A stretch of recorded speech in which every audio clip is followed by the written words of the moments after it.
Hey guys, it's Greg from East Coast Dies, and as promised, here is the theory video for defense pockets. But first off, I want to mention a couple things. I think I've decided to break from the channel structure I've gone with certain episodes of series on certain days of the week. I'm going to continue to make episodes for those series, so stringers tips, tutorials, theories, and gear reviews. Just they're all going to be interchanged and mixed in.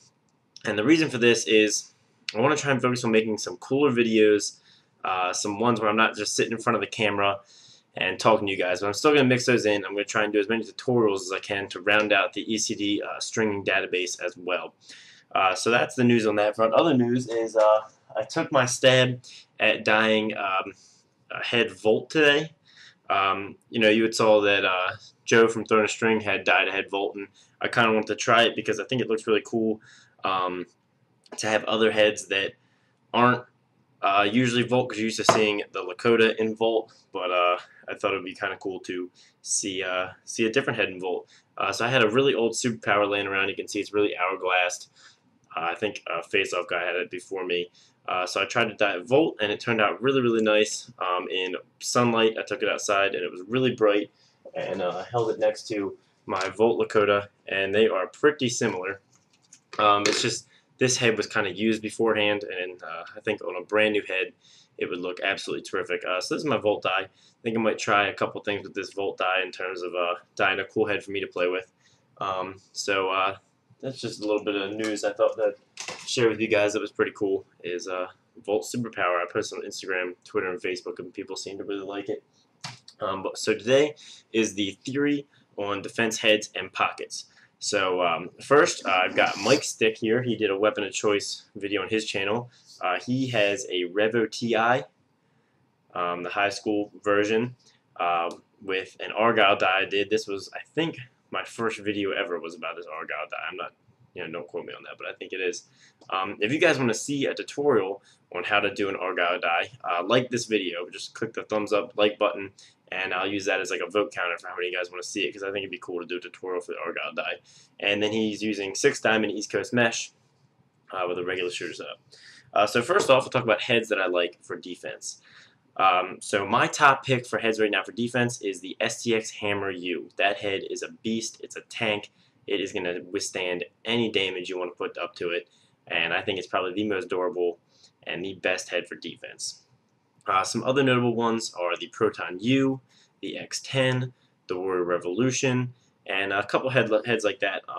So as far as a head for defense, what I look for is a little bit of a wider face shape, so you can catch much easier with it since you're dealing with a long pole.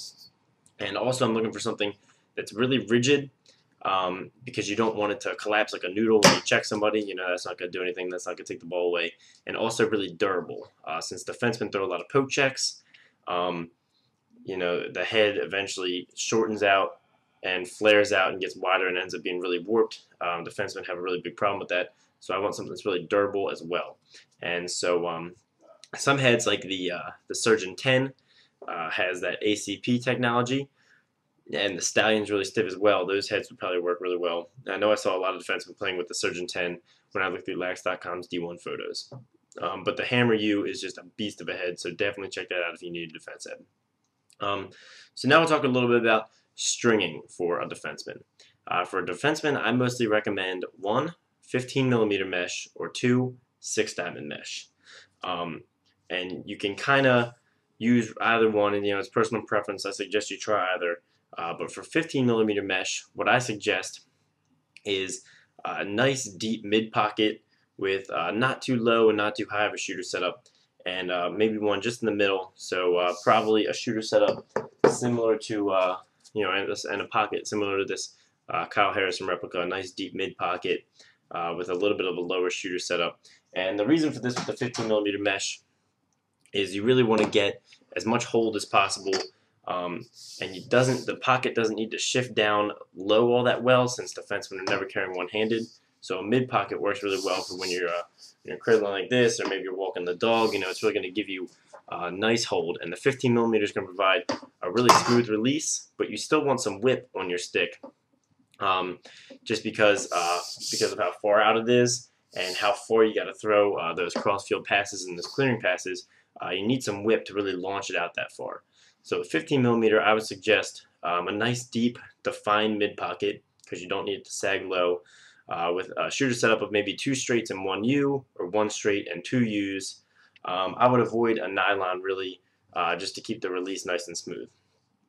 Now 6 diamond is a popular choice for a lot of defensemen because of the needs for a defensive pocket that I just mentioned. 6 diamond is right away can provide terrific hold, and it's going to add just a little bit of whip that you need, like I said, to make those clearing passes.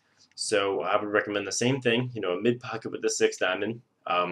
It needs to be a little less defined. You don't want to have too defined of a pocket with the 6 diamond, because then it's going to whip like crazy. So a little less definition, and you don't want to go too crazy on the channel either with 6 diamond. So a nice gradual channel. And what I think is easiest is just 2 straights and 1 U for the Defenseman Pocket. And this is what Mike has been using ever since high school, and this is what I've been stringing for him ever since high school, is the 6 diamond mesh with this exact setup. For a top string, I suggest you use the 5 diamond top string. You're going to keep it super, super tight. Interlock, maybe 3 diamonds down, and then bunch your diamonds up. If you have a lot of holes, you can do a couple SIs. I really like SIs for 6 diamond because they keep the diamonds in place and from shifting, and they really work well with 6 diamond. So overall, guys, those are my thoughts on defense pockets. Down in the comments, let me know what you use. Remember to like the video if you want an Argyle dye tutorial. Thanks for watching, and have a great day.